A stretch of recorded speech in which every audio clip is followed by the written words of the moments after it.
Nakakita ka na ba ng barko na kasintanda ng mga lolo mo?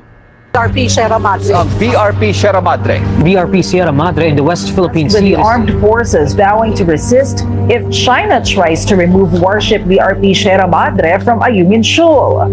I'm not aware of any agreement that the Philippines should remove from its own territory its own ship, the SP Sierra Madre. Well, pag-uusapan natin ang USS LST-821 na tinatawag nilang USS Hewlett County BRP Sierra Madre LST-542 tank landing ship serve as a landing ship for the US Navy. Okay, it is 100 meters. Ganun siya kahaba, guys. It was launched October 27, 1942.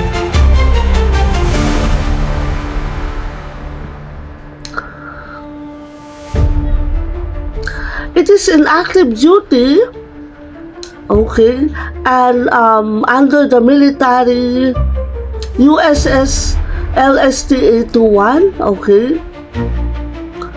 It serves as an outpost to boost Philippine claim to sovereignty on our Spratly Island. Ang BRP Sierra Madre ay tinatawag na barko ng Republika ng Pilipinas. Ano nga ba ang naging mission niya during the World War II? Okay, ang original service niya is para doon sa mga ship na naglalanding na para doon sa mga US Navy. Napakalaki ng barko na ito. It conducted supply, okay, runs various Pacific location including Ewinetok, Okinawa, Lishima, Ulithi, Guam, at tinatawag siyang the Battle Star of World War II. After the World War II and after the Vietnam War, tinawag siyang BRP Dumagat, and later on, originally, siya ay ginawang BRP Sierra Madre.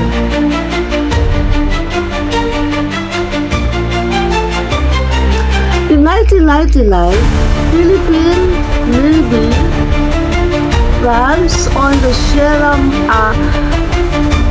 Sierra Madre for the ship to mark as the sovereignty of the Philippines, meaning kailangan ng tumayo dyan dahil siya ay active, considered as active, okay, dahil sa binigay sa atin ng authority para bantayan ang ating island, okay, yung Ayungin Shoal at yung ating Spratly Island.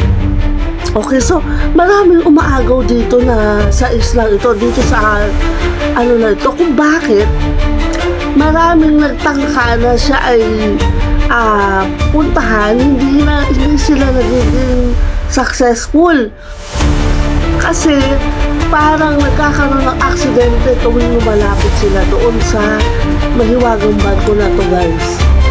Okay, imagine ha, 1944 pa itong barko na ito. At hindi nila mapagwagian na paalisin dahil ito ay nasa international law. Okay, gano'n ito kalaki, 100 meters. Okay, so ibig sabihin, yung mga Navy ship, yung mga Navy, US Navy, doon sila yung mga tank nila, doon siya nilalagay. Okay, gano'n siya kalaki.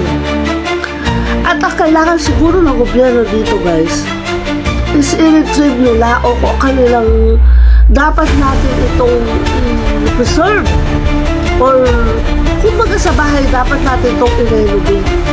Ayusin yung mga bakal niya at huwag siya tanggalin dyan dahil napakahiwaga ng barko na ito na sa dami ng mga pinagdaanan ng laban, hindi siya nagigiba. Bagamat bakal siya at nangangalawang. ito ay minarkahan, okay, para sa Republika ng Pilipinas. Nagkaroon ng Tribune, ang tinatawag nilang fully entitled island for the Philippines. Okay, the tribunal also notes that there is it belongs to the Philippine Economic Zone. So, ito ay sa atin. Legal tayo dito. Ito ay legit na pagmamayari ng Pilipinas. Dahil maraming humahadlang para supplyan ng pagkain yung ating mga deployed military staff doon, marahil kailangan natin itong i-retrieve, ayusin ng mga bakal, kahit hindi na siya kahit hindi na siya lumibot, okay, nandun na lamang siya at gawan siya ng maliit na pier o maliit na construction, okay, kung saan pwedeng makatumira o magkaroon tayo ng resident army doon at maging tourist spot ng Pilipinas dahil ito ay simbolo ng sovereignty ng Pilipinas. Ang mahiwagang barko ng BRP Sierra Madre ay simbolo ng kalayaan ng Pilipinas.